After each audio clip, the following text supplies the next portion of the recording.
Welcome students. पिछले lecture में हमने कार्बोरेटर का चैप्टर खत्म किया था। आज हम एक नया चैप्टर शुरू, कंबस्शन इन एसआई इंजन। ठीक है, तो कंबस्शन इन एसआई इंजन ये बहुत इंपॉर्टेंट चैप्टर है। ठीक है, यहाँ से कहीं भी आप जाएंगे तो सवाल आपसे पूछे ही जाते हैं।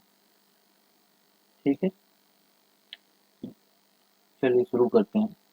तो जो एनर्जी आपको मिलती है एसआई इंजन में, जो सॉफ्ट पावर आपको मिलता है एसआई इंजन में, वो एनर्जी कहाँ से आपको ऑब्टेन होती है? Through combustion of fuel. Combustion of fuel से आपको पावर ऑब्टेन होगी। ठीक है,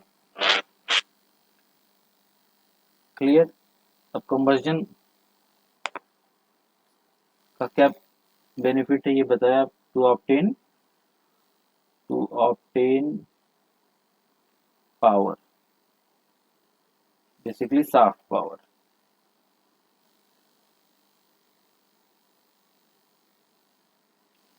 ठीक है,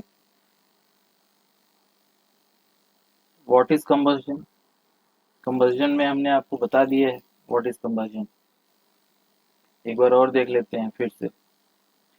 combustion is basically a chemical process. It is basically a chemical process. ठीक है, अब इसमें केमिकल प्रोसेस में क्या होता है? इसमें क्या होता है कि fuel plus air, fuel plus air का मिक्सचर जो है वो इनके बीच में, ये मिक्सचर फ्यूल प्लस एयर का जो मिक्सचर होता है ये कंबशन चैम्बर में आता है और वहां पे हम इसको इग्नाइट करते हैं। इग्निशन का मतलब होता है हम कुछ इग्निशन सोर्स देते हैं, कुछ भी इग्निशन सोर्स लगाएंगे और जो इग्निशन सोर्स लगाएंगे उसका कुछ टेम्परेचर होगा और इस टेम्परेचर की वजह से इस फ्यूल प्लस एयर के मिक्सचर में कुछ केमिकल चेंजेस होते हैं। अभी आगे और क्लियर हो जाएगा आपको।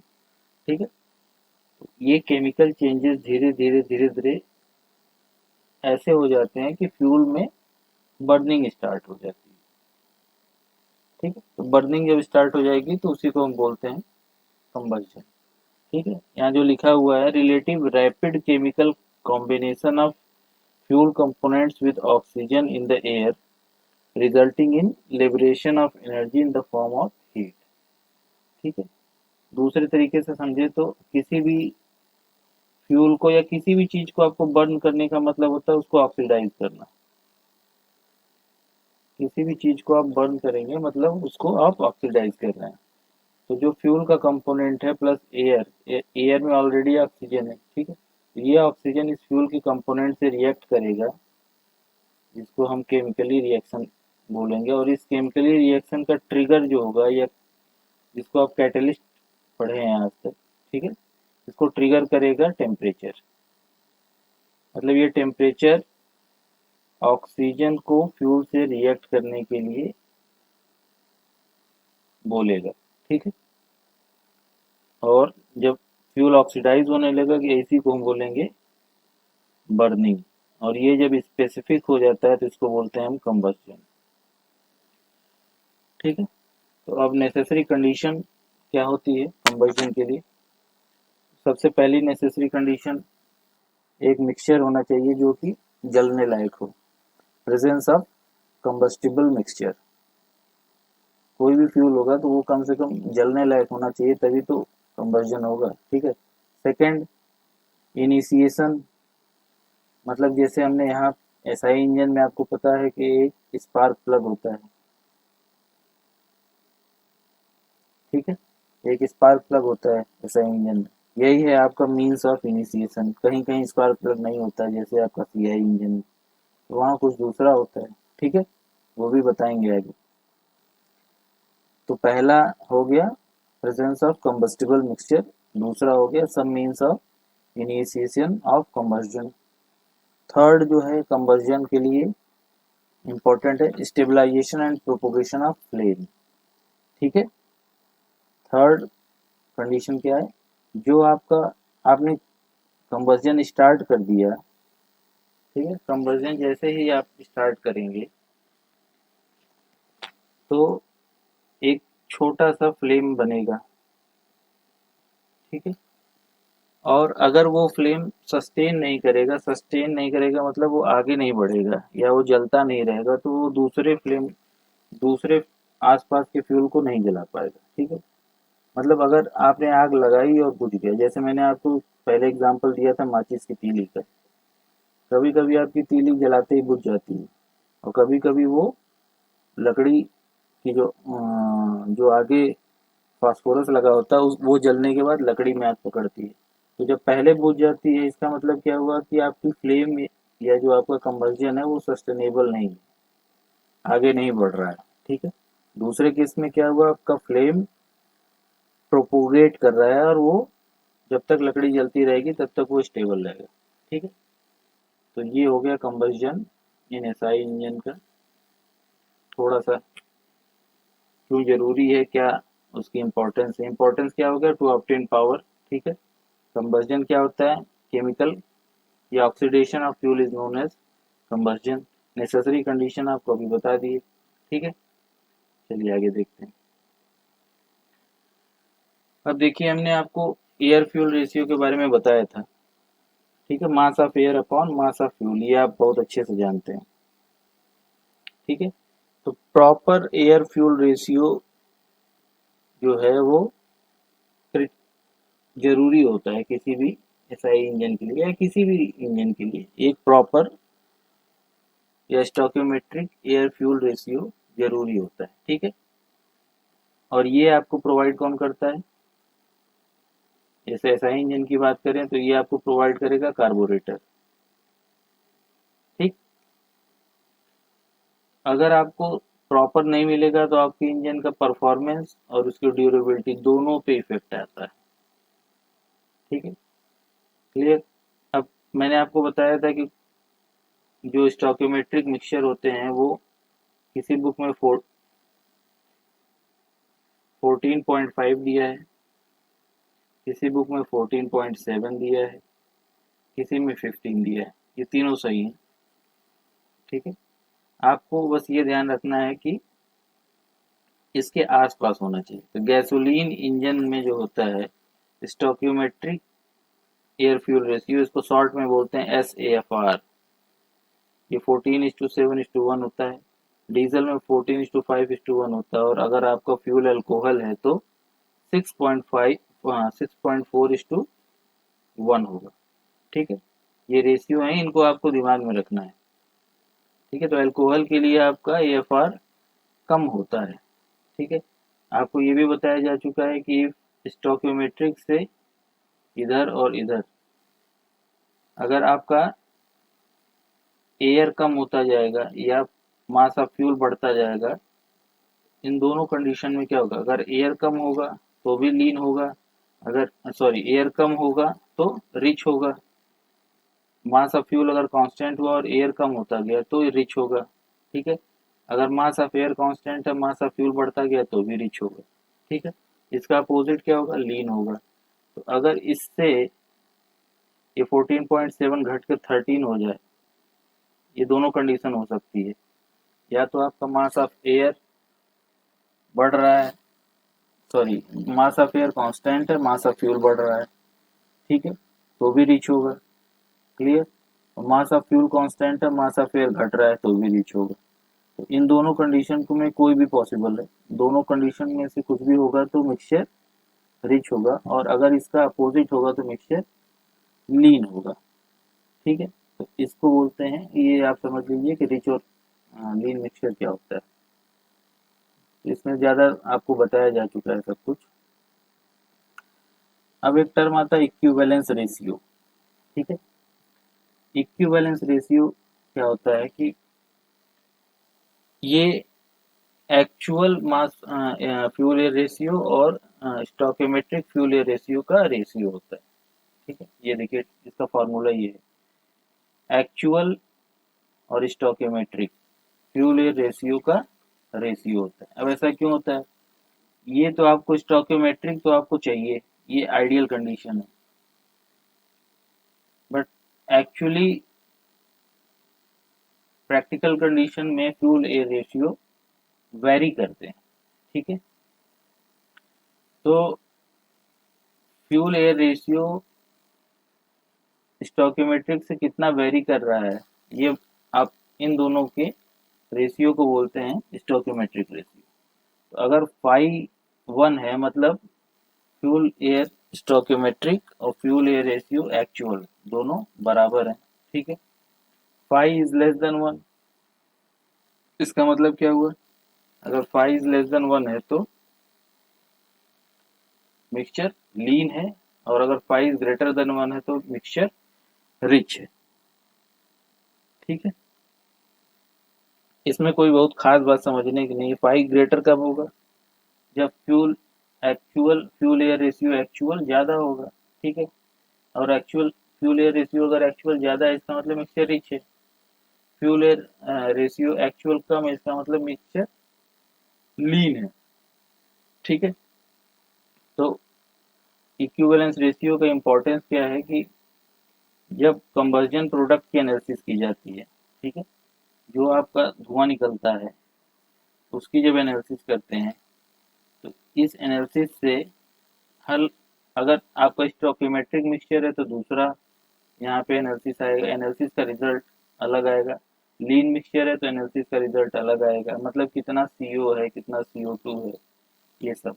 ठीक है, और अगर रिच मिक्सचर है तो कितना आएगा। ठीक है, तीनों के केस में आपका कंवर्जन प्रोडक्ट का एनालिसिस अलग अलग आता है। ठीक है, तो यहाँ से डिसाइड करते हैं कि जो हमारा मिक्सचर है या जो हमारा इक्विवेलेंस रेशियो है वो किस तरफ है, रिच की तरफ है, लीन की तरफ है, या स्टोइकोमेट्रिक की तरफ है। तो हमको इसको भी यहाँ ले आना होता है और इसको भी यहाँ ले आना होता है, उसी हिसाब से हम कैलिब्रेट करते हैं। जैसे मान लीजिए आपकी कार्बोरेटर है तो कार्बोरेटर को कैलिब्रेट करेंगे ताकि हमारा इक्विवेलेंस रेशियो स्टोइकोमेट्रिक के आसपास रहे, बहुत ज़्यादा डेविएट ना करे। ठीक है, तो ये एक इक्विवेलेंस रेशियो जो है वो आपको कार्बोरेटर कैलिब्रेशन में हेल्प करेगा, लेकिन हेल्प कब करेगा? After the analysis of flue gases या कंबस्जन प्रोडक्ट, सॉरी फ्लू गैसेस नहीं, कंबस्जन प्रोडक्ट। कंबस्जन प्रोडक्ट की एनालिसिस के बाद जो रिजल्ट आएगा उससे हम इसको, उससे पता करेंगे कि what is the equivalence ratio, और इसके अकॉर्डिंग फिर हम अपने डिवाइस को कैलिब्रेट करेंगे कि हमको ठीक ठाक फ्यूल एयर रेशियो या स्टोइकोमेट्रिक इक्विवेलेंस रेशियो मिलता रहे। ठीक है, अब चलिए बेसिक डायग्राम देखते हैं कि कंबस्जन में एक्चुअल में होता क्या है। आप सभी को पता है, बहुत सिंपल है क्योंकि आप सब लोग बाइकर्स हैं। ठीक है, यहाँ ये देखिए एक सिलेंडर पिस्टन अरेंजमेंट है, डायग्राम है। ठीक है, अब यहाँ देखते हैं कि यहाँ लिखा हुआ homogeneous mixture of fuel and air. अब ये homogeneous mixture of fuel air आता कहाँ से? फ्रॉम कार्बोरेटर, कार्बोरेटर से आता है। कार्बोरेटर में हमने आपको बताया था कि कार्बोरेटर के 3 मेन कंपोनेंट है, क्या है? वेपराइजेशन, ठीक है, मिक्सिंग और एटमाइजिंग। तो एटमाइजिंग, वेपराइजिंग और मिक्सिंग। मिक्सिंग का मतलब होता है मिक्सर, जब ये आखिरी में मिक्सचर निकलता है तो ये होमोजीनियस फॉर्म में होता है। ठीक है, अब आपको पता है होमोजीनियस मिक्सचर क्या होता है। तो ये homogeneous mixture through the carburettor आता है। ये जो इनटेक वाल्व है, मतलब यहाँ पे अगर मान लीजिए आपका कार्बोरेटर है तो यहाँ से जो भी पाइपलाइन होगी, ठीक है, इसके थ्रू आएगा, इसको बोलते हैं इनटेक मैनिफोल्ड। इनटेक मैनिफोल्ड, ठीक है, तो थ्रू कार्बोरेटर इनटेक मैनिफोल्ड के थ्रू यहाँ वाल्व तक आता है। ठीक है, फिर ये वाल्व आपका इनटेक वाल्व ओपन होता है और कंबस्जन मिक्सचर यहाँ एंट्री करता है। ठीक है, क्लियर, ये सब आपको पता है। कि कैसे होता है वो आपने 4 स्ट्रोक इंजन और 2 स्ट्रोक इंजन ये सब पढ़ रखा है थर्मोडायनेमिक्स में। अब देखिए, ये है आपका स्पार्क प्लग, यही है आपका मीन्स ऑफ इग्निशन। यहीं से आपका इग्निशन स्टार्ट होगा, इस स्पार्क प्लग में यहाँ स्पार्क जनरेट होगा, ठीक है। और यहाँ पे आपका होमोजीनियस मिक्सचर चारों तरफ होगा, कंप्रेस्ड होमोजीनियस मिक्सचर, ठीक है, कंप्रेस्ड होमोजीनियस मिक्सचर, ठीक है। तो कंप्रेस्ड होमोजीनियस मिक्सचर होगा, और यहाँ से जब आप स्पार्क जनरेट करेंगे तो यहाँ इसके अगल बगल का जो भी होमोजीनियस मिक्सचर होगा, स्पार्क मान लीजिए ये स्पार्क प्लग का पॉइंट है ऐसे, इसके अगल बगल का जो भी मिक्सचर होगा यहाँ पे, ये इस यहाँ पे जो स्पार्क जनरेट होगा इससे ये बर्न करेगा या कंबर्जन स्टार्ट हो जाएगा, ठीक है। अब ये कंबर्जन स्टार्ट तो हो गया, लेकिन इसको सस्टेन करना चाहिए, ठीक है, सस्टेन और प्रोपोगेट करना चाहिए, तभी ये सही कंबर्जन होगा, ठीक है। तो ये आपका बेसिक डायग्राम आपको समझ में आ गया, ठीक है। फिर से देख लीजिए, यहाँ ये होमोजीनियस मिक्सचर फ्यूल और एयर का कार्बोरेटर से होते हुए इनटेक मैनिफोल्ड के थ्रू इनलेट वाल्व में आएगा, और इनलेट वाल्व से कंबस्शन चैम्बर में आएगा, ठीक है। फिर ये कंप्रेस्ड होगा, और ये जो कंप्रेस्ड चार्ज यहाँ पे रहेगा ये इस स्पार्क प्लग के थ्रू कंबस्ट किया जाएगा, ठीक है। तो यहाँ जब कंबस्शन स्टार्ट हो जाएगा उसके बाद की कहानी अलग होती है, वो हम आपको अभी दिखाते हैं, ठीक है। तो ये है कंबस्शन स्टार्ट होने का पूरा प्रोसेस, चलिए आगे देखते हैं।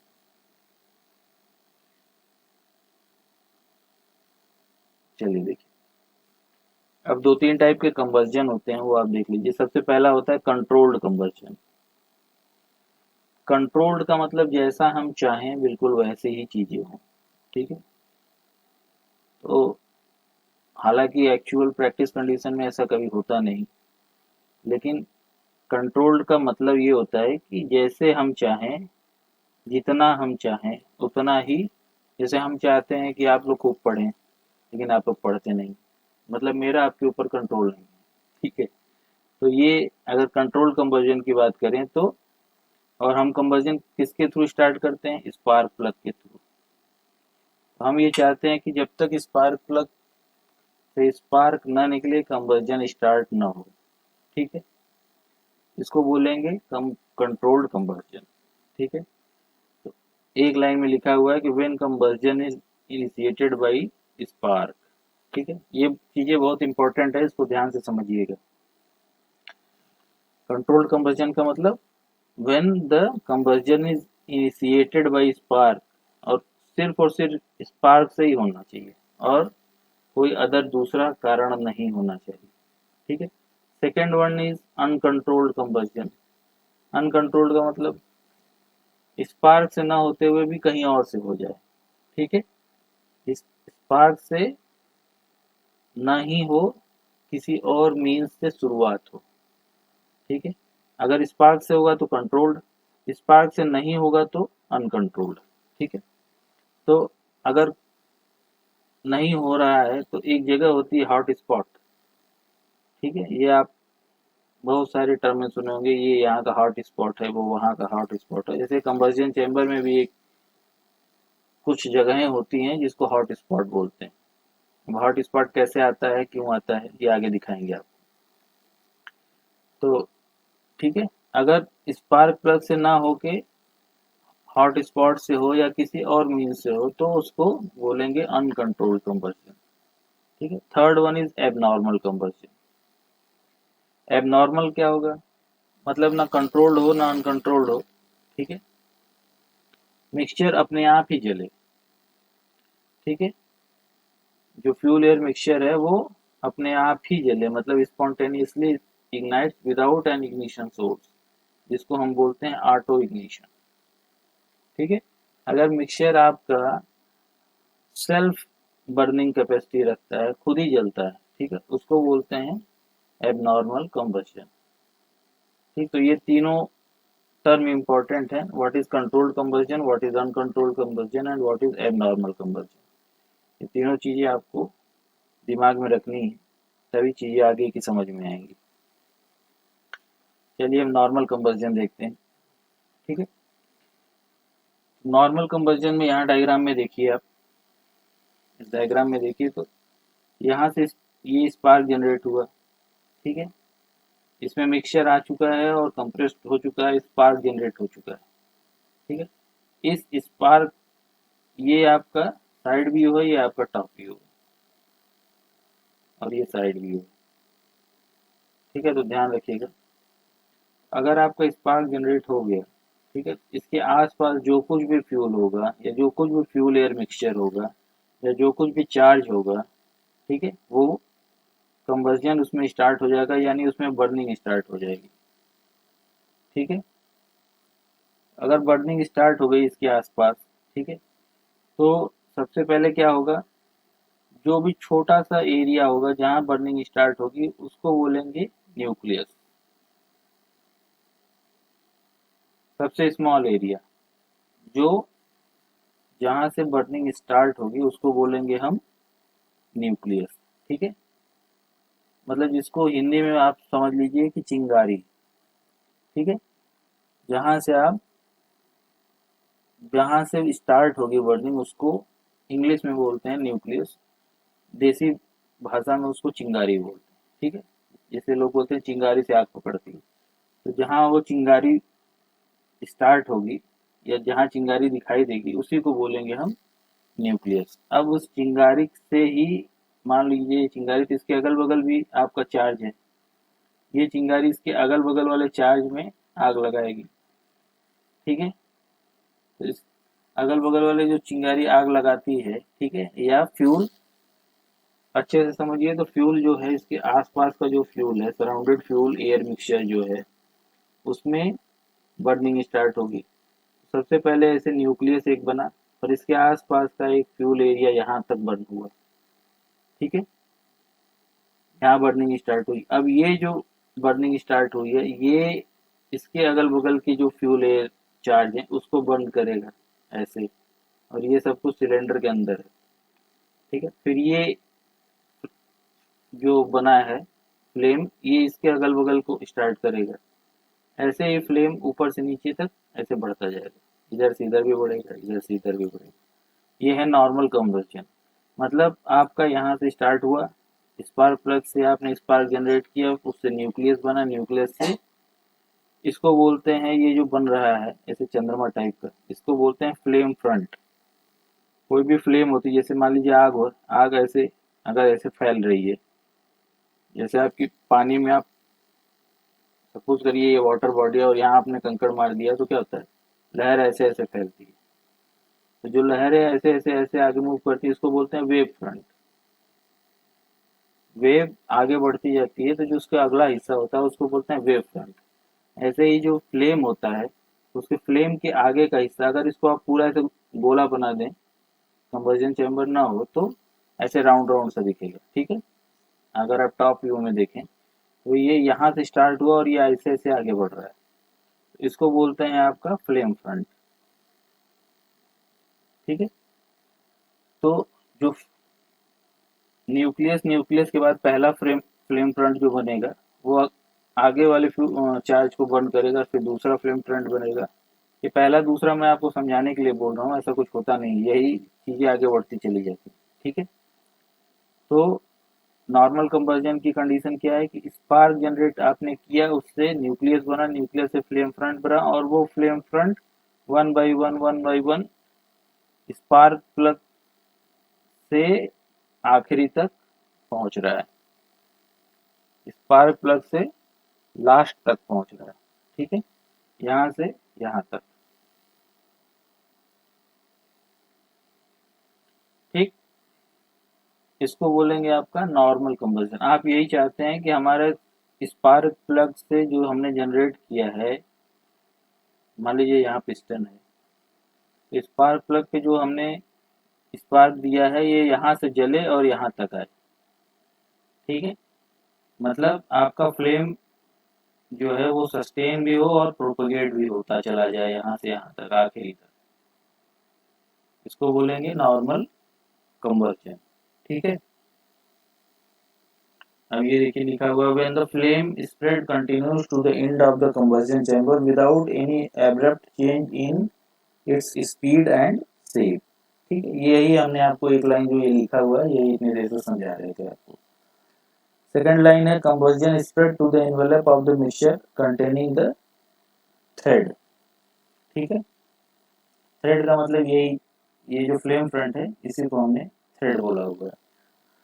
अब देखिए कंबशन का जो रेट है वो किस किस चीज पे डिपेंड करेगा। जाहिर सी बात है, सबसे पहले temperature of the flame front. ठीक है, अब यहाँ मान लीजिए पहला फ्लेम आपका फ्लेम बना या फ्लेम फ्रंट बना, इसका टेम्परेचर क्या है। अगर ये टेम्परेचर ज़्यादा होगा तो इसके बगल वाला जो चार्ज होगा वो जल्दी इग्नाइट हो जाएगा। ठीक है, मान लीजिए इस पर न्यूक्लियस, इसके बाद पहला फ्लेम फ्रंट, इसके बगल में जो भी चार्ज होगा अगर इसका टेम्परेचर ज़्यादा हुआ तो ये चार्ज जल्दी इग्नाइट होगा। अगर इसका टेम्परेचर कम हुआ तो ये चार्ज थोड़ा लेट में इग्नाइट होगा। ठीक है, तो temperature of the flame front is the important parameter on which the combustion rate depends. ठीक है, second one is the temperature and density of the surrounding envelope. ठीक है, सराउंडिंग एनवलप का मतलब ये हुआ कि ये फ्लेम फ्रंट है और इसके बगल में जो चार्ज है इसका टेम्परेचर और इसकी डेंसिटी क्या है। ठीक है, डेंसिटी का मतलब आप वही समझ लीजिए एयर फ्यूल रेशियो। ठीक है, अभी मोटा मोटा समझने के लिए अभी बताते हैं। अब यहाँ पे लिखा हुआ है temperature of the surrounding envelope as well as density of the surrounding envelope. What do you mean by temperature of the surrounding envelope? You know better that the charge enters through the intake valve and then it will compressed by the piston, and when it is compressed by the piston its temperature as well as pressure both rises. Okay, अगर ये temperature due to this compression बढ़ता है, ठीक है, तो यहाँ जो अगल बगल का चार्ज होगा यहाँ पे सराउंडिंग चार्ज होगा after the initiation of the spark and first flame front will develop the temperature of the charge as well as the temperature of the flame front both will combine and result in the conversion rate. अगर इसका temperature ज़्यादा हुआ मतलब charge का temperature, surrounding charge का temperature ज़्यादा हुआ और फ्लेम फ्रंट का भी टेम्परेचर है, ठीक है, कुछ, और ये दोनों कंबाइन हो जाएंगे तो उस पर डिपेंड करेगा कि कंवर्जन रेट क्या है। अगर चार्ज का टेम्परेचर कम है और फ्लेम फ्रंट का टेम्परेचर मान लीजिए कांस्टेंट है, चार्ज का टेम्परेचर कम है तो क्या होगा, फ्लेम सराउंडिंग चार्ज थोड़ा लेट में इग्नाइट करेगा। अगर फ्लेम सराउंडिंग चार्ज का टेम्परेचर ज़्यादा है तो थोड़ा जल्दी इग्नाइट करेगा। ठीक है, तो ये हो गया टेम्परेचर का कंसेप्ट। अब अगेन यहाँ समझिए, यहाँ जो चार्ज आया है एयर फ्यूल रेशियो आया है कुछ और फिर से ये कंप्रेस हो रहा है, तो जब ये कंप्रेस होगा तो इसकी डेंसिटी चेंज हो जाती है। ठीक है, पहले कुछ एयर फ्यूल रेशियो आया फिर इसकी डेंसिटी चेंज हो गई। ठीक है, तो अगर कम एरिया में ज़्यादा फ्यूल है, ठीक है, पहले ज़्यादा एरिया में आपका कम फ्यूल था, अब आपने कम एरिया में फ्यूल ड्रॉपलेट्स और एयर का बहुत ही डेंस मिक्सचर आपने अच्छे से कंप्रेस वे में रखा है। ठीक है, तो बहुत ज़्यादा नहीं बहुत कम नहीं, बहुत ज़्यादा भी हो जाएगा तो भी दिक्कत है, बहुत कम हो जाएगा तो भी दिक्कत है। तो अगर इसकी डेंसिटी अप्रोप्रिएट है तो वो भी उस कंबस्जन रेट को इन्फ्लुएंस करेगी। ठीक है, थर्ड वन इज टर्बुलेंस। अब आपको पता ही है फ्लूइड मैकेनिक्स में टर्बुलेंस पढ़ा ही है, जिगजैग वे। ठीक है,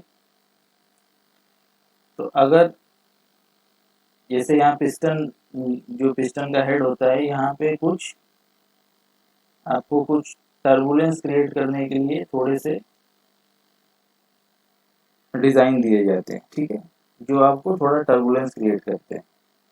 ठीक है, एक तो ये होता है टर्बुलेंस क्रिएट करने का मेथड। दूसरा टर्बुलेंस क्रिएट करने का मेथड होता है कंबर्जन चैम्बर डिजाइन। इसके चैम्बर की डिजाइन की जाती है, इनटेक वाल्व से जो चार्ज आता है वो भी यहाँ पे कंबर्जन चैम्बर में थोड़ा टर्बुलेंस क्रिएट करता है। ठीक है, तो टर्बुलेंस का क्या मतलब हुआ कि आपका जो फ्यूल सॉरी चार्ज जो एंट्री किया है उसमें कितना जिगजैग मोशन। ठीक है, तो अगर टर्बुलेंस ज़्यादा है, ठीक है, मतलब आप जैसे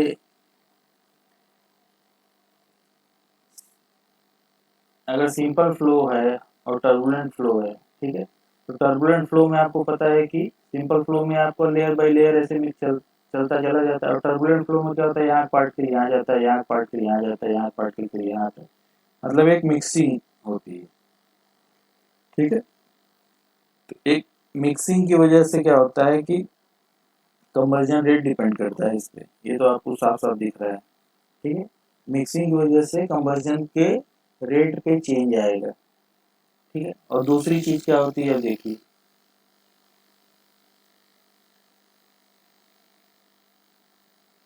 अगर मान लीजिए कि ये एक लेयर है, सपोज करिए कि ये एक लेयर है और आपने इसमें टर्बुलेंस क्रिएट किया, तो यहाँ के पार्टिकल यहाँ जाएंगे, यहाँ पार्टिकल ऐसे कुछ होता है। ठीक है, और टर्बुलेंस क्रिएट करने की वजह से ये लेयर ऐसे घूम गई, मतलब समझ गए, यहाँ का पार्टिकल ऊपर जा रहा है, यहाँ का पार्टिकल नीचे आ रहा है, ऐसे समझ लीजिए ये लेयर है।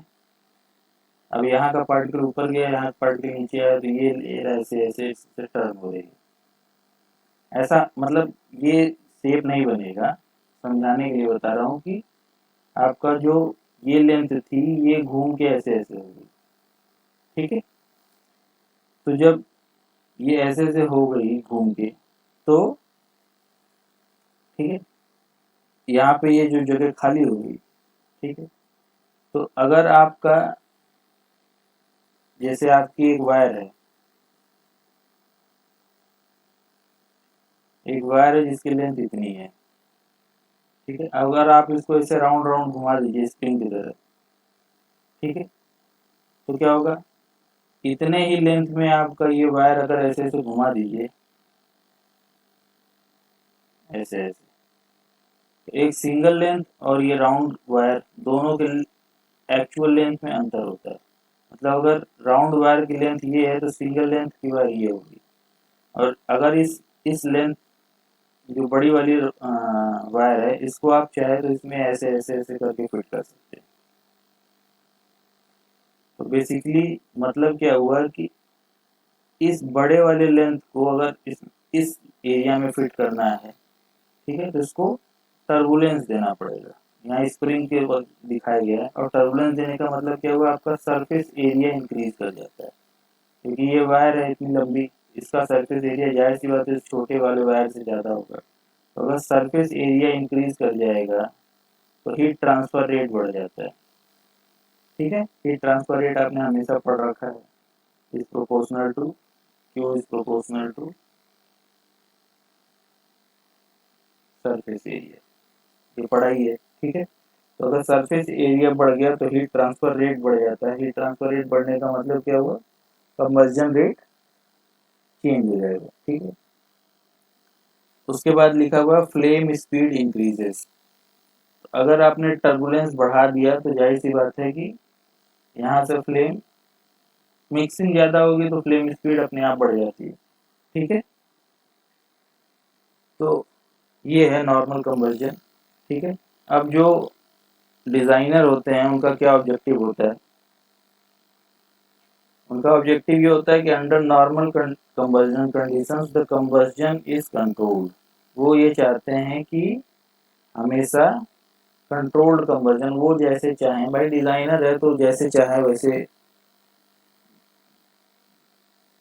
वो कहावत है कि जिसका बंदर उसी से नाचे, तो वही कहावत है कि अगर डिज़ाइनर है तो वो चाहता है कि जो सिलेंडर वो डिज़ाइन कर रहा है उसमें वो जैसे चाहे वैसे कंबर्जन। ठीक है, तो ये आप ध्यान से समझ लीजिए कि नॉर्मल कंबर्जन क्या होता है। अब देखिए, नॉर्मल कंबर्जन जब होगा, ठीक है, तो कंबर्जन एक आइडियल होगा, ठीक है, आइडियल कंडीशन, और एक होगा एक्चुअल कंडीशन।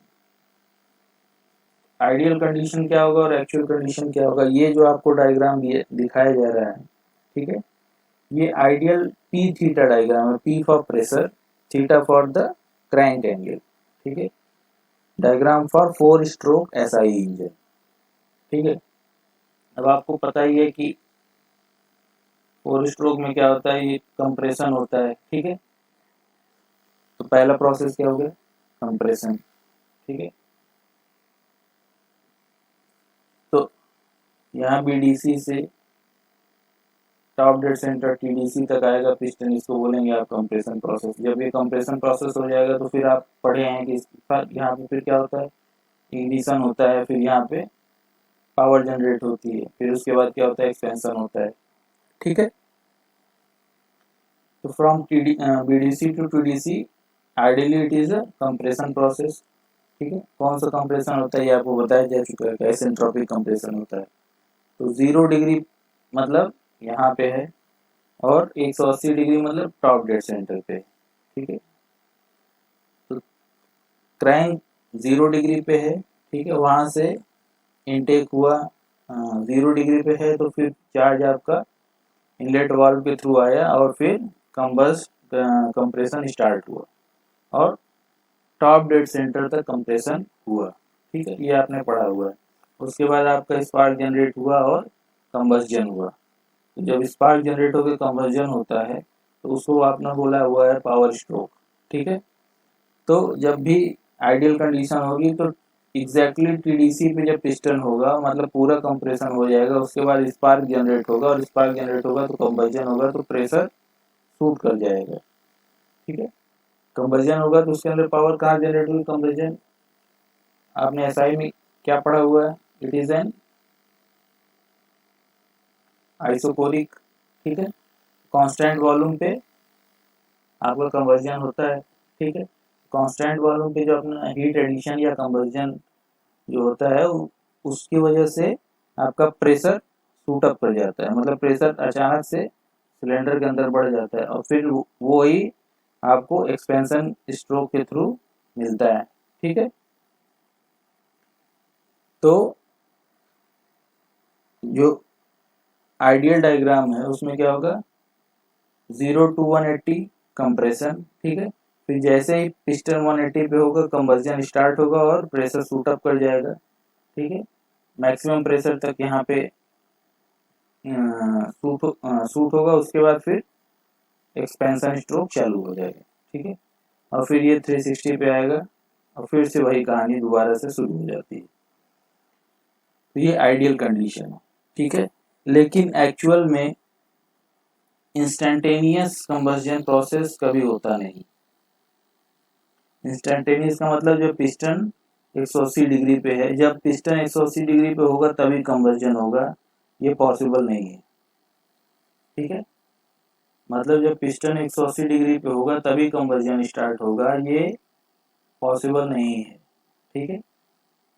ये पहली चीज। दूसरी, spark produced before TDC at a definite time, मतलब जो आपका स्पार्क 180 डिग्री पे प्रोड्यूस होना चाहिए तो ये एक्चुअल कंडीशन में वो इससे पहले स्टार्ट हो जाता है, ठीक है, कुछ 10 डिग्री 20 डिग्री कुछ उससे पहले ही स्टार्ट हो जाएगा, ठीक है। ये अब इसमें दिखाया गया है कि ये आपका जो पिस्टन है ये जब टॉप डेड सेंटर पे होता है उसी वक्त कंबस्जन स्टार्ट होता है, अचानक से शूट अप होता है और फिर एक्सपेंशन हो जाता है। लेकिन यहाँ से यहाँ शूट अप होने में ऐसा नहीं कि पिस्टन आके टीडीसी पे रुक जाता है, यहाँ आके रुक गया और फिर पूरा कंबस्जन हुआ और फिर ये नीचे आया, ठीक है, ऐसा होता नहीं, ठीक। लेकिन और यहाँ से मान लीजिए इस पॉइंट से कंबस्जन स्टार्ट हुआ तो अगर सिलेंडर के अंदर कंबस्जन को फैलने में भी थोड़ा टाइम लगेगा, ठीक है, वो सब टाइम इस डायग्राम में मेंशन नहीं है। यहाँ माना गया है कि कंबस्जन स्टार्ट हुआ और हो गया, ठीक है। एक्चुअल में ऐसा होता नहीं है, it will take some time, ठीक है, फॉर कंप्लीट कंबशन, ठीक है। तो ये भी एक डाइवर्जन है, ठीक है, आइडियल और एक्चुअल कंडीशन में। फोर्थ पॉइंट लिखा हुआ है, जैसे कि यहाँ पे आपको बताया कि प्रेशर अचानक से शूट कर जाता है, ठीक है, मतलब बस कंबशन स्टार्ट हुआ और प्रेशर एक साथ बढ़ गया, ऐसा नहीं होता। प्रेशर एक साथ नहीं बढ़ता, धीरे धीरे बढ़ता है, ठीक है। कंबशन होता जाएगा, प्रेशर बढ़ता जाएगा, कंबशन जैसे मान लीजिए हुआ तो ऐसे नहीं होगा, कंबशन स्टार्ट होगा फिर ऐसे बढ़ता है, ठीक है। धीरे धीरे कंबशन भी चलता रहता है और प्रेशर भी बढ़ता रहता है, ठीक है। सो ये सब डाइवर्जन है। तो आइडियल पी थीटा डायग्राम मतलब आइडियल कंबशन डायग्राम ये है कि कंप्रेशन के बाद पिस्टन जब आपका टीडीसी पे आएगा तो उसी टीडीसी की पोजीशन पे ही आपका कंबशन स्टार्ट होगा और अचानक से सब कुछ कंप्लीट हो जाता है, मतलब जिसको कहते हैं पलक झपकते ही कंबशन हो गया। लेकिन एक्चुअल में ऐसा होता नहीं, it will take some time, ठीक है, ठीक है। तो ये सब आपके डाइवर्जन है जो एक्चुअल में होते हैं। नीचे लिखा हुआ thermal efficiency will be higher if the combustion approaches the isochoric process, क्योंकि आइडियल कंडीशन में हमने पढ़ा है कि मैक्सिमम एफिशिएंसी होगी इसकी, अगर मैक्सिमम होगी तो कंबशन आइसोकोरिक होना चाहिए, ठीक है। तो कंबशन अगर आइसोकोरिक होगा तो एफिशिएंसी मैक्सिमम होगी, ये तो कॉमन है, ठीक है। लेकिन अगर आइसोकोरिक होगा तो इंजन आपका जिसे कहते हैं ब्लास्ट होता है, ठीक है। मतलब आपने एक बंद डब्बे में बिल्कुल पैक कर दीजिए और अचानक से उसमें आग लगा दीजिए, ठीक है, और उसमें कुछ भी ना हो तो एक ब्लास्टिंग सिचुएशन आती है, ठीक है। तो वैसी सिचुएशन होगी अगर आपका कंबशन आइसोकोरिक होगा, ठीक है। तो इन सब चीज़ों को ध्यान में रखते हुए थोड़ा बहुत डेविएशन होता है, ठीक है। तो ये ब्लास्टिंग सिचुएशन ना है, इसलिए आइसोकोरिक के पास तो रहते हैं लेकिन उससे बिल्कुल चिपके नहीं रहते, ठीक है। बिल, बिल्कुल आइसोकोरिक आइडियल कंडीशन नहीं होगा लेकिन उससे थोड़ा पास रहने की कोशिश करते हैं ताकि एफिशिएंसी भी मिलती है। चलिए आगे देखते हैं। अब ये देखिए, ये एक्चुअल डायग्राम है, ठीक है, stages of combustion in SI engine, और ये आपका एक्चुअल डायग्राम है, actual compression sorry combustion curve है, ठीक है, एक्चुअल कंबशन। अब यहाँ पे आप थोड़ा कंफ्यूज हो जाएंगे कि यहाँ 0 डिग्री था, अभी सर पीछे दिखाए थे कि यहाँ 180 डिग्री है, तो इसमें आप टेंशन मत लीजिए, ठीक है। अलग अलग बुक का अलग अलग हिसाब होता है, ठीक है। कुछ लोग इसको 0 डिग्री मानते हैं, इसको 180 डिग्री मानते हैं, ठीक है। कुछ लोग इसको 0 डिग्री मानते हैं, इसको 180 डिग्री मानते हैं, मतलब कुछ लोग बीडीसी, ये हुआ टीडीसी और ये हुआ बीडीसी। अगर आप इसको 0 डिग्री मान रहे हैं तो ये 180 डिग्री होगा, अगर आप इसको 0 डिग्री मान रहे हैं तो ये 180 डिग्री होगा, प्लस माइनस, ठीक है। तो इसमें आप कंफ्यूज मत होइएगा, ठीक है, इधर माइनस है और इधर प्लस है। तो आप ये समझ लीजिए कि ये टॉप डेड सेंटर है, इधर कहीं 180 डिग्री होगा, 180 डिग्री, और ये होगा आपका बॉटम डेड सेंटर, ठीक है। यहाँ लिखा हुआ है ए टीडीसी और यहाँ लिखा हुआ है बी टीडीसी। ए का मतलब है आफ्टर टीडीसी और बी का मतलब है बिफोर टीडीसी, ठीक है। तो इसमें कोई बहुत टिपिकल चीज नहीं है, इसको आप आसानी से समझ सकते हैं। After TDC is A TDC, before TDC is B TDC. ये है प्रेशर क्रैंक एंगल डायग्राम, ठीक है, या पी थीटा डायग्राम, ठीक है। अब इसको ध्यान से देख लीजिए एक बार डायग्राम को, और देखिए ये जो डायग्राम बनाया गया है इसमें सबसे पहले आपका इक्विवेलेंस रेशियो 1 लिया गया है, मतलब स्टोइकोमेट्रिक कंडीशन पे ये डायग्राम प्लॉट किया गया है, ठीक है, किसी फार्मूले से नहीं, ये एक्सपेरिमेंटल डायग्राम है। ठीक है, दूसरी कंडीशन है आर जो है 8.5 लिया गया, आर मतलब कंप्रेशन रेशियो। ठीक है, तीसरा इंजन जो है वो उसका आरपीएम फिक्स किया गया, मतलब ये एन आर और फाई ये तीनों पैरामीटर फिक्स्ड है। N 300 R sorry 3000 RPM, R is 8.5 and phi is 1। ठीक है, अब इसमें देखिए एक कर्व है मोटरिंग, ये है आपका कंबस्शन कर्व।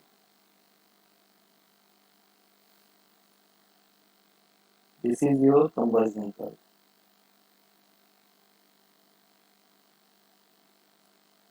कंबस्शन कर्व, और ये है आपका मोटरिंग कर्व, ये लिखा हुआ है मोटरिंग कर्व। अब देखिए, जब आपका बिफोर टीडीसी कहिए या जैसे भी कहिए, ठीक है, अपनी भाषा में समझे तो बीडीसी से आपको टीडीसी तक आना है। ठीक है, बीडीसी से लेके आप टीडीसी तक जब आएंगे तो आपका क्या होगा, प्रेशर बढ़ता जाता है। ठीक है, प्रेशर बढ़ता जाता है, कंप्रेशन आप कर रहे हैं फ्यूल चार्ज का, तो आपका चार्ज का pressure inside the combustion chamber वो बढ़ता जाएगा। ठीक है, अभी मैं कंबशन कर्व की बात नहीं करूंगा, अभी आप ये देखिए व्हाट इज मोटरिंग कर्व। ठीक है, आपने कंप्रेशन किया टीडीसी तक, टीडीसी पे आपका pressure inside the cylinder maximum होगा। ठीक है, और आपने pressure inside the cylinder maximum हो गया, उसके बाद क्या हुआ कि आपने उसको वैसे ही छोड़ दिया, उसमें कोई और प्रोसेस नहीं किया, मतलब कंबशन वगैरह कुछ नहीं किया। फिर क्या होगा, फिर वो उसी टाइप से एक्सपेंड कर जाएगा। तो इसको बोलेंगे मोटरिंग कर्व, मतलब कर्व विदाउट कंबशन, इसमें कोई कंबशन नहीं होगा, नो कंबशन। ठीक है, उसको बोलेंगे हम मोटरिंग कर्व।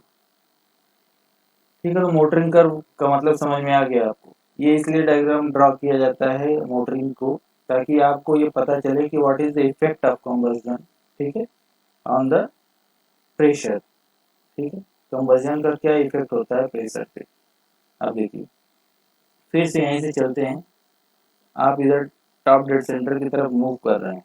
ठीक है, टॉप डेड सेंटर की तरफ मूव कर रहे हैं, तो आपका नॉर्मली क्या होना चाहिए, यहाँ जब आएंगे तब आपका प्रेशर मैक्सिमम होना चाहिए, और आइडियल कंडीशन में यहाँ पे ही आके आपका प्रेशर सूट अप करना चाहिए। आइडियल की बात कर रहे हैं, यहाँ पे आके आपका स्पार्क जनरेट होना चाहिए, प्रेशर बढ़ना चाहिए। बट एक्चुअल केस में क्या होगा देखिए, जब आप इस टीडीसी से पहले, ठीक है, ये डेटा याद रखने की जरूरत नहीं है, -40। ठीक है, बस आप ये ध्यान रखिए कि टीडीसी से याद रखेंगे, याद का मतलब ये है कि -40, -30। ठीक है, ये आप दोनों कुछ भी लिख सकते हैं वैल्यू।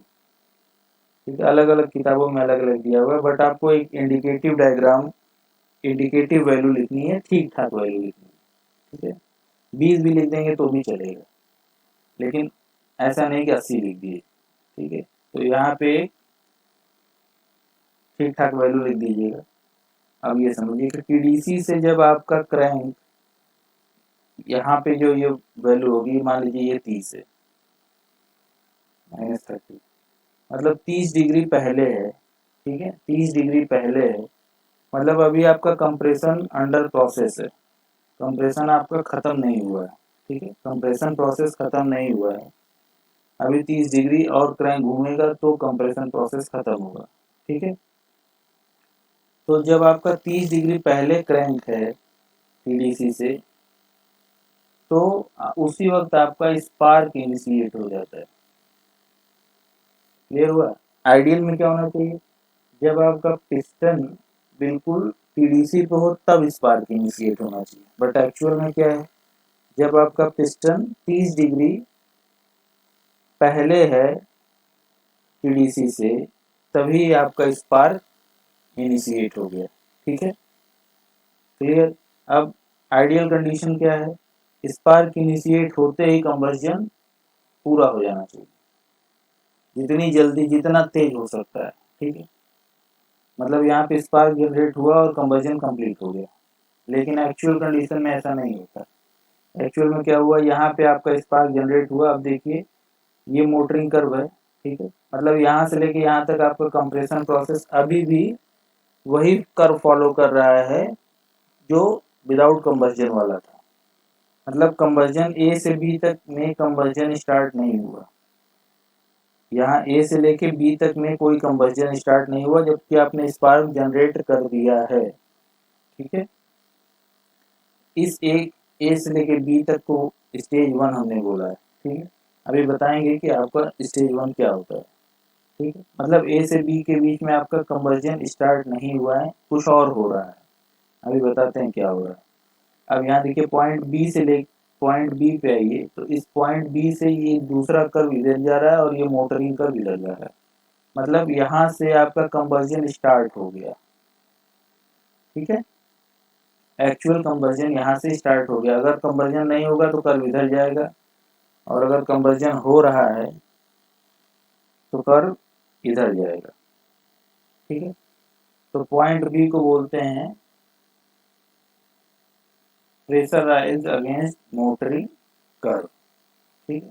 कुछ और भी है, ठीक है। Pressure rise against motoring curve. अब मोटरिंग कर्व की बात खत्म हो गई, क्योंकि हमने कंबस्जन को, यहाँ से कंबस्जन स्टार्ट हो चुका है। अब ये इस पाथ को फॉलो करेगा और यहाँ पॉइंट सी तक आएगा, और ये आपको दिख ही रहा है कि this is the maximum pressure point, ठीक है। और ये मैक्सिमम प्रेशर पॉइंट आपका कहाँ आया है? आफ्टर टीडीसी आया है, ध्यान रखिएगा। मैक्सिमम प्रेशर पॉइंट कहाँ आया है? आफ्टर टॉप डेड सेंटर आया। आइडियल कंडीशन में क्या था? यहीं से आपका कंबस्जन स्टार्ट हुआ और यहीं पे टॉप डेड सेंटर पे ही आपका, यहाँ देखिए, टॉप डेड सेंटर पे ही आपका मैक्सिमम प्रेशर पॉइंट आया था। लेकिन यहाँ पे क्या है? मैक्सिमम प्रेशर पॉइंट आपका आफ्टर टीडीसी आया है, ठीक है।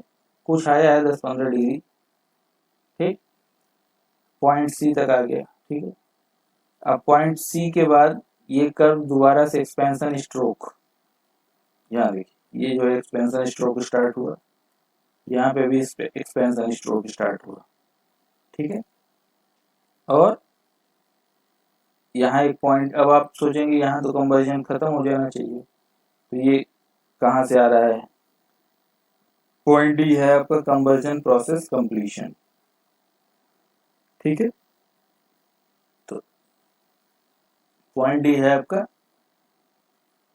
यहाँ तक आप बस ये आप समझ लीजिए कि पॉइंट सी तक मैक्सिमम कंबस्जन हो जाता है, मैक्सिमम चार्ज का कंबस्जन हो जाता है। कुछ थोड़ा बहुत बचा रहता है, वो धीरे धीरे धीरे धीरे होता है, इसलिए पॉइंट डी तक कंबस्जन चलता रहता है। अभी आगे और एक्सप्लेन करेंगे। तो इसलिए पॉइंट डी तक कंबस्जन चलता रहता है, और पॉइंट डी को बोलते हैं लास्ट पॉइंट ऑफ द कंबस्जन, या इसको बोलते हैं आफ्टर बर्निंग, ठीक है। तो क्लियर हुआ कि पॉइंट ए पे जब हमने स्पार्क जनरेट कर दिया, उसके थोड़ी देर बाद तक भी कंबस्जन एक्चुअली जो है दिखता नहीं, ठीक है। मतलब पॉइंट ए पे कंबस्जन फिनोमेना शुरू हो जाता है, लेकिन पॉइंट बी तक हम उसको डिटेक्ट नहीं कर पाते, ठीक है। मतलब अंदर अंदर आग जलती है, बाहर नहीं दिखती, ठीक है। बाहर दिखना स्टार्ट होता है पॉइंट बी से, और सी पे जाके एकदम ज्वालामुखी बन जाता है, और फिर वो धीरे धीरे बुझने लगता है, ठीक है। तो ये है आपका स्टेजेस ऑफ कंबस्जन। अब आपको यहाँ 3 स्टेज दिख रहा है, स्टेज 1, स्टेज 2 और स्टेज 3। स्टेज 1 को बोलते हैं इग्निशन लैग, ठीक है। स्टेज 1 को बोलते हैं इग्निशन लैग। मतलब अब हम सिर्फ इस स्टेज 1 की बात करेंगे। तो अगर हम स्टेज 1 की बात करते हैं, तो ये देखिए पॉइंट ए है आपका, स्पार्क प्लग से स्पार्क इग्नाइट हो गया, और यहाँ से पहला मोटरिंग कर्व से ये कंबस्जन कर्व अलग होता है। तो स्टार्टिंग पॉइंट क्या है? Spark ignition. एंडिंग पॉइंट क्या है? First measurable pressure rise detected. और इन दोनों के बीच में कितना गैप है? 10 से 20 डिग्री का प्रेशर है, ठीक है। सॉरी, 10 से 20 डिग्री का क्रैंक है, ठीक है। स्पार्क इनिशिएशन और फ्लेम डेवलपमेंट, ठीक है। मतलब मैंने आपको कहा था ना, आग दिखती नहीं है, तो स्पार्क इनिशिएशन और आग दिखने में आपको 10 से 20 डिग्री लगता है, ठीक है, आइडियल में ऐसा कुछ नहीं। अब देखिए, सबसे इम्पोर्टेंट पॉइंट है, it is mainly a chemical process. It is mainly a chemical process, या इसी इग्निशन को एक दूसरा नाम भी देते हैं जिसको बोलते हैं केमिकल डिले। ठीक है, इग्निशन लेग, और कहीं कहीं लिखा रहता है केमिकल डिले, इसी के आगे ऐसे ब्रैकेट लगा के लिख देते हैं केमिकल डिले। ठीक है, अब ये क्या होता है, मेन यही आपको समझना है, व्हाट इज द, ये इग्निशन लैग होता क्या है, इसी वजह से होता है। अब देखिए, मान लीजिए कि ये एक एरिया है, ठीक है, वॉल्यूम है, इसमें आपका चार्ज भरा हुआ है, चार्ज इसमें फ्यूल एयर मिक्सचर है जो कंप्रेस्ड है, और आपने यहाँ से कुछ आग लगाई। ठीक है, अब देखिए, तो अब जैसे ही आप यहाँ पे मान लीजिए आग लगाते हैं, तो क्या होगा, ये तुरंत यहाँ से यहाँ तक चारों तरफ आग नहीं पकड़ता है। आपने आग लगाने की कोशिश की है, अब इसके सराउंडिंग में जो फ्यूल होगा, यहाँ आग लगे, इसके सराउंडिंग में जो फ्यूल होगा, ये इस हीट को एब्जॉर्ब करेगा। ठीक है, इस सराउंडिंग का जो फ्यूल या चार्ज होगा, वो इनिशिएशन यानी स्पार्क के हीट को एब्जॉर्ब करेगा और अपना टेम्परेचर को बढ़ाएगा। ठीक है, अपने टेम्परेचर को बढ़ाएगा। तो जैसे ही इस सराउंडिंग फ्यूल का टेम्परेचर इसके इग्निशन टेम्परेचर पे पहुंच जाएगा, ये बर्न होना स्टार्ट हो जाएगा। ठीक है, जैसे ही temperature of the charge surrounding the spark will equal to the ignition temperature of the fuel, it will burn. ठीक है, यहाँ तक क्लियर हुआ। अब burning is a chemical process, मतलब क्या हुआ, oxidation of fuel, oxidation of fuel triggered by temperature. मतलब क्या होगा, यहाँ पे केमिकल फ्यूल मतलब क्या हुआ, हाइड्रोकार्बन। ठीक है, इस हाइड्रोकार्बन प्लस ऑक्सीजन, ये ऑक्सीजन इसमें कंबाइन होगा, और यहाँ टेम्परेचर जैसे जैसे बढ़ता जाएगा, ये ऑक्सीजन इसके साथ कॉम्बिनेशन का इफेक्ट बढ़ता जाएगा। ठीक है, जितनी देर में ये ऑक्सीजन इतना कंबाइन हो जाए इससे, इसको ऑक्सीडाइज कर दे, यानी इसको बर्न कर दे। ठीक है, वो जो देर होती है, वो जो टाइम का डिफरेंस है, उसी को बोलते हैं हम केमिकल डिले।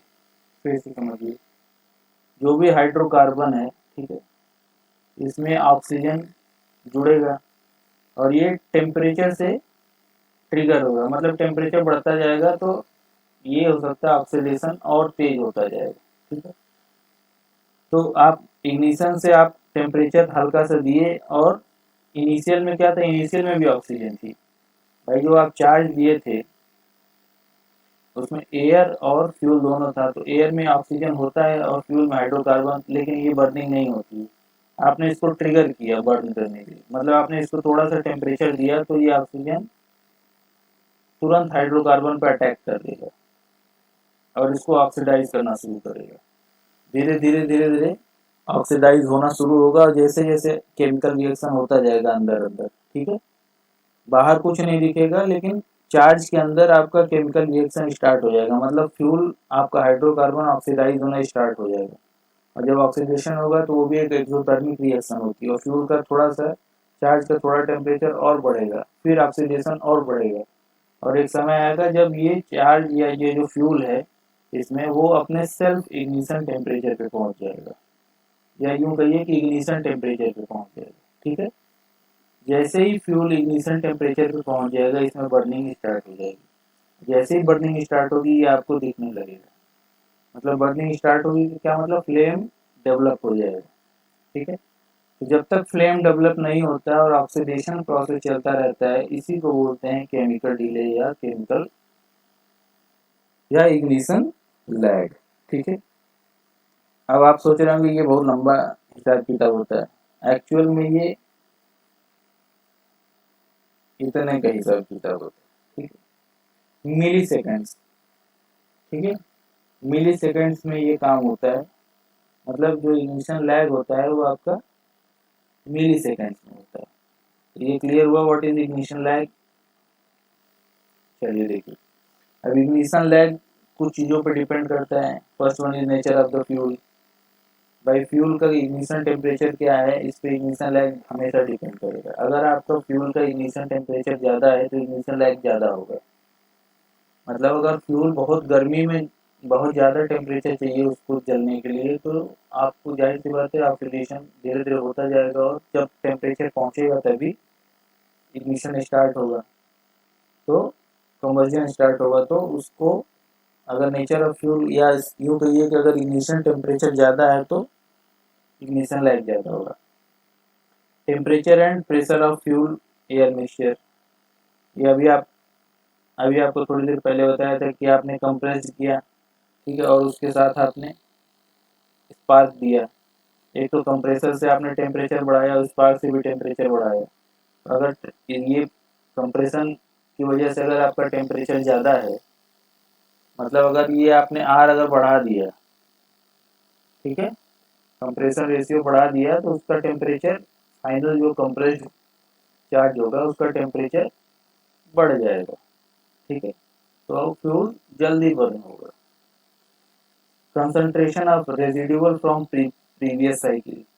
अब ऐसा आपको पता ही है कि जब पिछले ये सर्कुलर साइकिल में चलता है, ऑटो साइकिल, डीजल साइकिल, ठीक है, तो जब कंबर्जन हो जाएगा तो कंबर्जन प्रोडक्ट बाहर भी निकलता है, लेकिन कुछ क्लियरेंस भी होता है, ठीक है, क्लियरेंस रेशियो आप पढ़ चुके हैं, उस क्लियरेंस रेशियो में कंबर्जन प्रोडक्ट होता है। तो जब फ्रेश चार्ज इंटर करता है तो वो उसके साथ मिक्स होता है, ठीक है।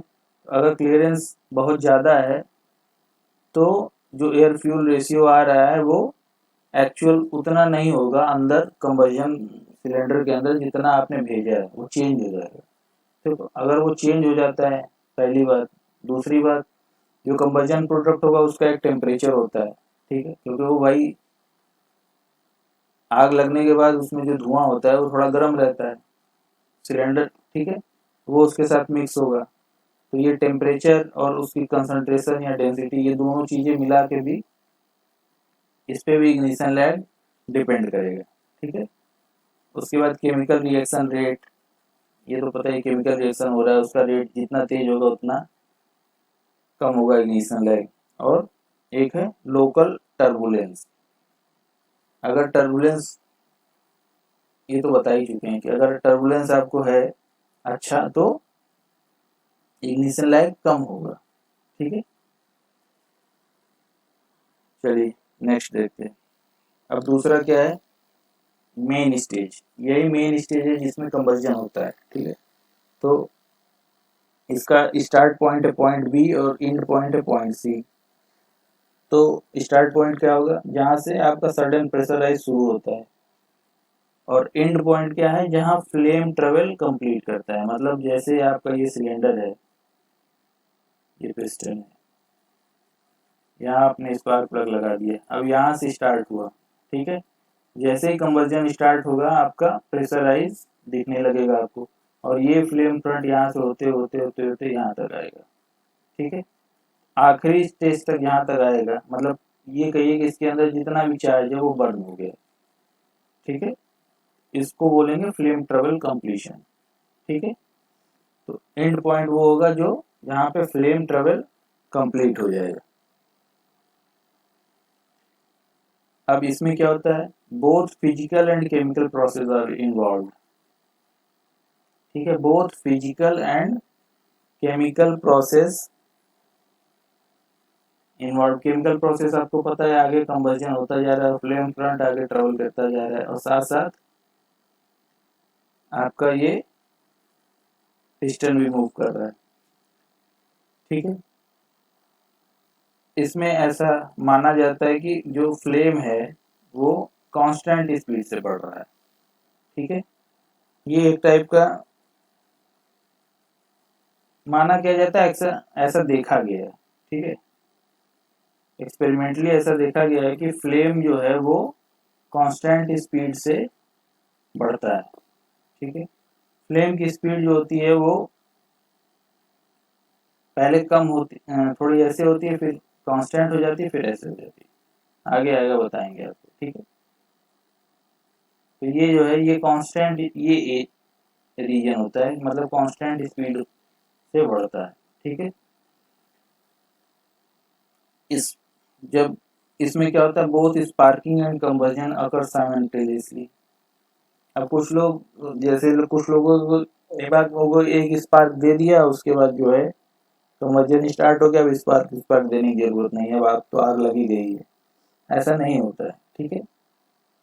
आप इसमें एक्चुअल में क्या होता है, स्पार्किंग, कंबशन स्टार्ट होने के बावजूद भी स्पार्किंग चलती रहती है, ठीक है, क्योंकि टर्बुलेंस होता है उसमें, और स्पार्किंग भले उसका हर स्पार्क आग न लगाता हो, लेकिन स्पार्किंग और कंबशन दोनों साइमल्टेनियसली एक साथ चलते हैं, ठीक है। उसके बाद है pressure rise is proportional to heat release, ठीक है।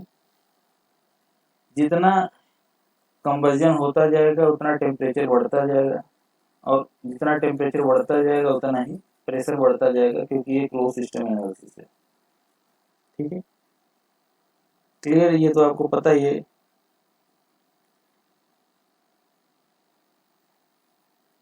ठीक है, क्योंकि हमने बोला था आपसे कि नियर टू आइसोपोरिक रखते हैं, तो constant volume, near to constant volume, या यूं कहिए थोड़ा बहुत चेंज हुआ, उसमें आपने हीट इनपुट डाल दिया, तो हीट इनपुट की वजह से जो गैस मॉलिक्यूल्स हैं उनकी मोमेंटम एनर्जी बढ़ गई, मोमेंटम एनर्जी बढ़ गई मतलब वो सिलेंडर वॉल और पिस्टन हेड पे ज़्यादा फोर्स लगाएंगे, ज़्यादा फोर्स लगाएंगे, मतलब आपका प्रेशर बढ़ गया, ठीक है। तो जितना हीट आप डालेंगे उतना मोमेंटम होगा उनकी, तो उस वजह से ये प्रेशराइज बढ़ जाता है। अब जो हीट रिलीज है या प्रेशर राइज है, ये chemical composition of fuel, prevailing temperature and pressure और टर्बुलेंस इनसाइड द सिलेंडर, ठीक है। ये तीनों बता चुके हैं, केमिकल कंपोजिशन जितना बढ़िया फ्यूल, ठीक है। प्रिवेलिंग टेम्परेचर वही कंप्रेस्ड चार्ज, उसका क्या हिसाब किताब है, और टर्बुलेंस कितना है, इन तीनों चीज़ों पे डिपेंड करता है। ये चीज़ें आपको बताई जा चुकी हैं। जितना फ्यूल, अब आपने पढ़ा ही होगा कि कैलोरीफिक वैल्यू ऑफ फ्यूल, तो जितना कैलोरीफिक वैल्यू होगा फ्यूल का, उसी हिसाब से हीट रिलीज होगा और उसी हिसाब से प्रेशराइज होगा, ठीक है।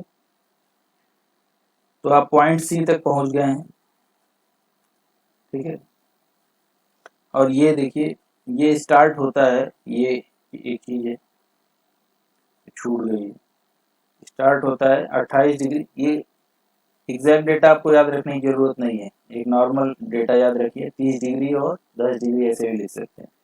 28 डिग्री बिफोर टीडीसी, और कहाँ तक चलता है, 12 डिग्री आफ्टर टीडीसी, या यूं कहिए कि 30 डिग्री बिफोर टीडीसी से 10 डिग्री आफ्टर टीडीसी, मतलब टोटल ये कितना होगा, 40 डिग्री। 40 डिग्री क्रैंक एंगल तक आपका मेन स्टेज का कंबशन चलता रहता है, ठीक है। और 10 से 15 डिग्री तक आपका केमिकल डिले चलता रहता है, और यहाँ के बाद यहाँ से यहाँ तक इसको बोलते हैं स्टेज 3, और इसका नाम है आफ्टर बर्निंग, ठीक है। अब आफ्टर बर्निंग क्या होता है, चलिए आगे देखते हैं आफ्टर बर्निंग क्या होता है। तो सबसे पहले starting point, maximum pressure, ending point, equilibrium reached, ठीक है। अब इक्विलिब्रियम क्या होता है अभी बताते हैं। यहाँ के बाद आपका एक्सपेंशन स्ट्रोक स्टार्ट हो जाता है, ठीक है। जैसे ही एक्सपेंशन स्ट्रोक स्टार्ट होगा तो प्रेशर कम होता जाएगा, ये पहला पॉइंट है, ठीक है। अभी देखिए इस पॉइंट सी पे हमने बोला था आपसे कि ऐसा लगता है कि, या ऐसा माना जाता है कि पूरा का पूरा चार्ज जो है वो जल गया, ठीक है, मतलब पूरा का पूरा कंबशन प्रोसेस हो गया। लेकिन प्रैक्टिकल या एक्चुअल कंडीशन में ऐसे नहीं होता। जो चार्ज जलते हैं उनका कुछ प्रोडक्ट बनता है, ठीक है, कंबशन प्रोडक्ट बनता है, और वो कंबशन प्रोडक्ट जो है सफिशियंट टेम्परेचर और प्रेशर पे आपस में रिकम्बाइन होते हैं और रिकम्बाइन होकर फिर से ऑक्सीडाइज होते हैं, मतलब फिर से एनर्जी जनरेट करते हैं। ठीक है, जो कंबर्जन प्रोडक्ट पॉइंट सी पे बनेंगे, ठीक है, या हो सकता है थोड़ा फ्यूल, थोड़ा चार्ज कहीं बच गया हो, वो भी एक बात है, और जो कुछ चार्ज बच गया और कुछ रिकॉम्बिनेशन हुआ, तो ये दोनों जो चीजें होती हैं ये थोड़ी देर तक आपको एनर्जी या कंबर्जन होता रहता है। ठीक है, इसी को बोलते हैं आफ्टर बर्निंग। ठीक है, इसमें क्या होता है, आपको थोड़ी थोड़ी, मतलब मैक्सिमम नहीं लेकिन आपको थोड़ा एनर्जी और मिलता है। ठीक है, तो ये देखिए लिखा हुआ है कि during expansion some of the constituent reassociate and liberate heat. ठीक है,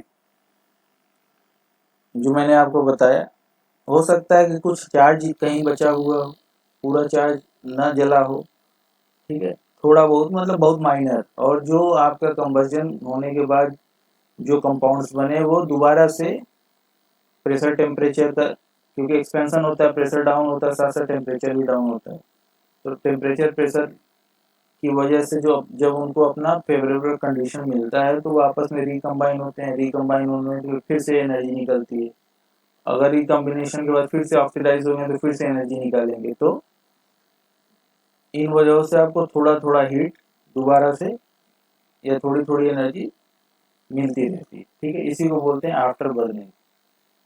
ठीक, और ये बहुत ज़्यादा नहीं होता, मुश्किल से 10-15% ऑफ द टोटल हीट होता है, sorry 10-15%, 2% of 2% of the total heat होता है। ठीक है, और ज़्यादा नहीं होता, मैक्सिमम आप मान लीजिए 5%। तो इसमें आपका फ्लेम स्पीड डिक्रीज करता है, ये कॉमन सी बात है। ठीक है, after equilibrium point D the product of combustion are assumed to be frozen, मतलब जब ये यहाँ से यहाँ तक आ जाएगा तो ये माना जाएगा कि अब ये सारे रिकम्बाइन हो गए, जितना चार्ज था सब जल गया, जितनी एनर्जी मिलनी थी सब मिला गई, बात खत्म हो गई। ठीक है, तो पॉइंट डी पे एक स्टेज कंबर्जन का खत्म हो जाता है, इसको बोलते हैं आपका आफ्टर बर्निंग, और यहाँ पे आपका कंबर्जन खत्म हो जाता है। ठीक है, ठीक है, चलिए फिर, ये आज ये इम्पोर्टेंट है भाई, ये आप लोग ध्यान से समझ लीजिए, कुछ नहीं समझ में आया हो तो पूछ लीजिए। चलिए, ठीक है, आज के लिए।